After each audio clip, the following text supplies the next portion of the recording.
Today is day 23 of my journey, and I want to talk about awareness. Right? I want to talk about the first, second step. Right? In order for you to have a successful journey when it comes to weight loss, and really anything, is being aware and having clarity. Right? So when I meet a client and we go through the process that I have, it's usually starting out with, what is your goal? What is your true goal? What do you want to accomplish, and why do you want to accomplish it? And I keep on asking why until I get down to the actual reason. Because yes, I want to lose weight. You may want to lose weight, but there is a story behind it. There is a reason why we want to lose weight.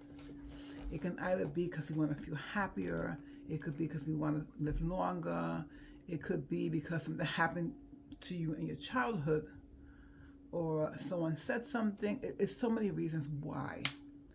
But becoming crystal clear on why you want to lose weight is the first step. And then along with that comes awareness. Because I know many people start out strong, right? They start strong. They want to lose weight. I'm talking about myself here too, by the way. And yet something happens. Something gets in the way. Something in life shows up, and we stop. We stop. We withdraw. We step back. There is something going on that triggers that response. And until we find out what the response is, it's extremely difficult to stay on track. Yes, you can stay on track. You can force it through, but 99% of the time you will fail.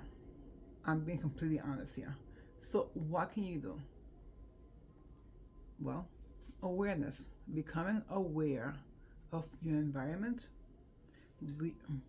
becoming aware of what is triggering you, your cues, your habits, your automatic thoughts, your behavior, your beliefs. You have to. It seems like a lot, and it is a lot, by the way, but it is key to long-term success. So I myself am learning my own triggers. Okay, I have a thing. I'm be completely honest here, where if I find it to be hard, I don't even think about it. If I perceive it to be difficult, I will pull back. I will pull back, I will avoid, and I will withdraw and start doing something else. It's happened too many times. And I get it. Sometimes we eat because we want to escape something. And we may not even be aware of what we are trying to escape. Right? I myself use food for distraction, to be honest. Distraction and avoidance. This is my reoccurring pattern. Okay. I see something that I have to do that requires a lot of brain process. And for whatever reason, well, I know the reason why. I'm working on this here. But I perceive it to be difficult, and I perceive it to be something I really can't do. All right? So instead of sitting down there and doing it, I decide to go eat something. Now, when I eat something, anything, I usually eat it in front of the TV. All right? So if I'm going to eat dinner, if I'm going to eat lunch, breakfast, whatever, I will sit down in my living room. I'm in my bedroom now. In my living room, and I will eat while seeing TV. And 99% of the time, what I'm seeing is binge worthy to me. Of course, I see one episode, and then, come on, man. If I'm seeing one, I have to see two or three. I have to find out what's gonna happen, because why not? I'm there. 4 hours later, 3 hours later, I decide that then I'm going to go back to work, and then my husband comes home, or my son comes home from school. And once he's home from school, forget about it. He plays on the computer, or he hears noise, noise, noise. He jumps. He's very loud, very vocal. My husband, I think he's deaf, puts the TV on very loud. When I ask him, he says it's to compete with the kid. I don't know. But then I go and I blame them. But it's not them. It's me. It's me and my reoccurring patterns and my reoccurring habits. Now I am becoming much more aware of these things. So I am doing reframe. All right. If I see myself with a behavior that I know that is doing something else, I stop it. And I can only do that because I am aware of what's going on. So along with being clear on your goal, and I mean really being clear and really going deep and looking beneath the I want to lose 10 pounds, right? Like, what does losing 10 pounds, for example, means to you? Do you think your life's going to be different? What do you think's going to happen? How are you going to feel? So those are the things that you have to ask yourself when you want to become clear on what is going on. Right? So I am aware. So then the second step is awareness. And that's what we're talking about today. Becoming aware of your environment, becoming aware of the cues, of the triggers, becoming aware of your reoccurring patterns. And I say reoccurring because these patterns show up time and time again. And the worst thing about this is that many times you aren't even aware it's happening. It is so natural. It's so habitual, these behaviors, that when you do them, it's nothing. It's not until you reflect later on or a week passes by and you realize that you've gone off your diet. You've gone off your eating, your exercise plan, right? And this could be put into anything in life. It doesn't have to be weight loss. It doesn't have to be health. It could be career. It could be relationship. It's just being aware. Now, I understand that many times people avoid, withdraw, distract, and they use food. And the reason we do it because sometimes what we're trying to avoid is kind of painful. It's something that we don't want to deal with. It's something that brought us immense pain in the past. I get it. I know this because I've been there. I'm learning. I'm figuring it out. I'm seeing my patterns. So, that being said, I'm going to give some questions here that I usually ask my clients when we are on a call or when we are working together. And here are the questions. I'm going to go over them quickly because this allows them. As you can see, I have two little cats. The girl is the black and orange one here. That's Oracle. Cutie patootie. And then right here is Fresno. He's a male. He is big and fat because he eats her food. Like, she's a grazer. She'll come and she'll eat food and then she'll walk away and he will pounce. I said, this is his right.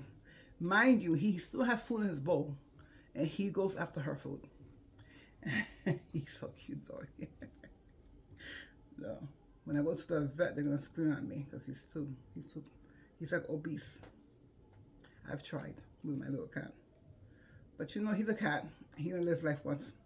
All right, I have to put my glasses on here so I can discuss my questions. This is a deep one here. So I want you to take time and walk yourself through a typical day. In the morning or in the evening or the early afternoon. It's hot here in my house. Jesus.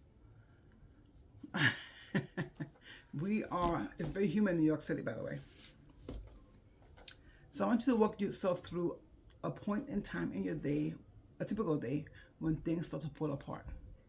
And I want you to look at our environment and see what's causing that. Is it someone? Is it a habit that you have? You know, like me. Okay. I said that I avoid, distract, and withdraw with food, right? I go to the living room, I eat, I'm hungry, and I start seeing TV, I binge whatever I'm seeing, And then I blame my husband when he comes home. Clearly, it's not his fault, right? It's mine. But sometimes it could be true. It could be someone who's really distracting to you. It could be that your environment is not the way you want it to be. It's not conducive towards your weight loss and health plans. All right.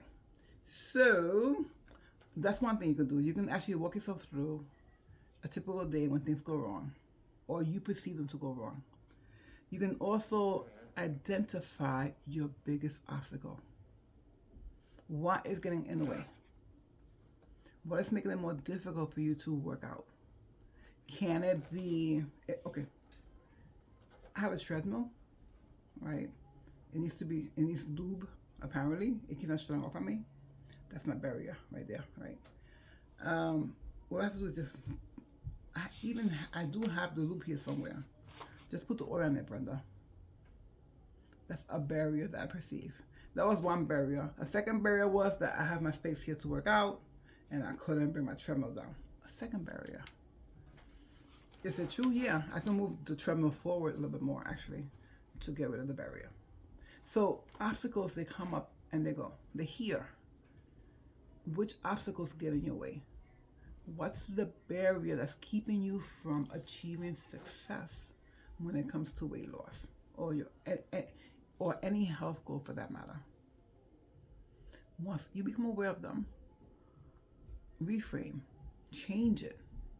You know, I have clients who tell me like, well, in the morning, I'm like, no, sleep with your workout clothes, for goodness sakes. Put on your pair of tights, your shirt, and when you get up in the morning, you're ready to go. Or keep the clothes, or keep the clothes next to you. With my glasses. Keep the clothes next to you. So what are your barriers? Okay, identify your obstacles. Thirdly, what are your patterns? Okay, I already know my recurring pattern. If I find something to be hard to do, I withdraw, I avoid, I distract. So I'm aware of these things and I'm working on that. I am. Also, look at your daily routines. What are they? Right? What are your routines? What are you doing? What time do you get up? What time do you go to sleep? You know? Do you eat breakfast in the morning? Do you eat breakfast in that or not? Do you drink water or not? You know, what routines do you have that are feeding into the behavior that you don't want? Right? How do you behave during stressful times? Right? Do you get pissed off? Do you close down? Do you overeat? Do you go for a run? What are they? Well, you go for a run, that's fine. We're discussing things here that may stop you from losing weight and keeping it off, to be honest. That's my whole thing. What emotions lead to overeating? So what emotions do you feel? Do you feel sad when you overeat? Do you feel bored when you overeat? Do you feel lonely? And those are the three things I picked up because I have clients who are feeling lonely and they overeat, who are feeling bored, who are feeling stressed, who are feeling sad, who put a meaning behind something much more than what it is, which in turn leads them on the path of overeating. Or it's so insidious. It's so insidious. Did I say correctly? Yeah, insidious. The feelings just pop out of nowhere. You can walk somewhere, around the block, and walk somewhere and see something, and it triggers a response to you within you. And if you don't know what it is, you have behaviors that you created to cope with that. And it may not be the same thing. It's just similar. It's amazing. I mean, hey, this is what I do for a living, guys. I help my clients uncover and release so that they can have the life they want. Okay, another one here, so good. Self-beliefs about yourself. What do you believe about yourself? Do you believe that you can do this? Or do you believe that you can't? Because they're both true. If you believe that you can, you will. if you believe that you can't, you won't. You will, even, and happens on a subconscious level, you will work accordingly to what you believe and what you feel. So, what are the beliefs about yourself that you have when it comes to weight loss, health? Hopefully this is the thing going to trigger you. If you do, you can always have me a DM. Just talk to me. Listen, I want to grow my business. I want to get clients. I want to help people overall. You have a question, call me. Well, you can call me. Send me a DM. Comment. And we'll figure it out. And we'll get on a call or something like that. And I'll help you figure it out. All right. So, limiting beliefs. If you let go of one limiting belief, what might change? And beliefs that are limiting are exactly that, beliefs that limit you from taking action and moving forward. It could be anything. What are they? Are you aware of them? And if you let go of that limiting belief, what might change? And a lot of times when I ask my clients these questions, what I get is fundamentally they're afraid of change. Not everyone, I think. Well, it seems in my experience that everyone is, but maybe not you. I don't know you. I'm going to go and say that. Maybe not you. Okay. What's more consistent action can you take to help you stay on track or even start a process? I cannot say how many times I meet people who want to begin and have a hard time starting. So what's more consistent action can you take to make it happen? Anyway, hope this has helped. Ask the questions, write it out, stop the video, write it down, find out what you can do about it. And you want to text me, go right ahead, send me a comment, I'm free. Because a lot of times these things do stop us. And it's so funny because a lot of times my clients stop before they meet me. And the story that they tell themselves is that they can't do it, that they're not worth it, that they aren't enough. And it's just that they just have patterns running in the background. Something happened way back when that triggered a response, and you created a coping skill. And then sometimes things show up that are similar to what happened. It may not be the same thing, but you will use the same coping skill for that. And a lot of times it's food. When you're growing up, right? When you go to a doctor and you get your shot, your mom buys you ice cream. Right there, they reinforce with food. They do it out of love. It doesn't happen because they don't like you. It happens because that's all we know. So anyway, I will see you guys tomorrow. Today's day 23.